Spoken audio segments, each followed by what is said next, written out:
আজ আমরা একটা নতুন ধরনের বিয়ের কথা বলবো। হ্যাঁ, বিয়ের কথা, যার নাম সেপারেশন ম্যারেজ বা বিচ্ছেদ বিবাহ বলা যেতে পারে। করোনার সময় জাপানে একজন তরুণ তরুণী বিবাহ করে।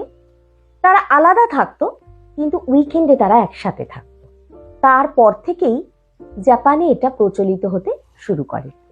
এখানে দম্পতিরা মাসে দুবার কিংবা সপ্তাহে একবার একসাথে থাকে, শারীরিক মানসিকভাবে কাছাকাছি আসে, ঘোরে, মজা করে, পার্টি করে, জীবনটাকে উপভোগ করে, আবার যে যার মতো ফিরে যায়।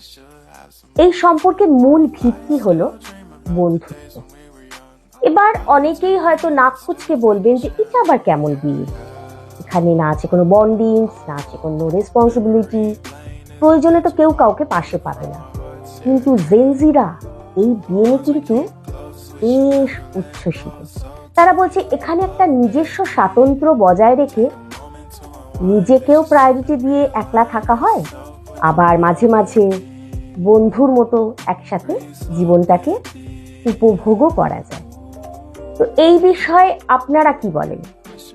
আপনাদের কি মতামত? পারলে কমেন্ট বক্স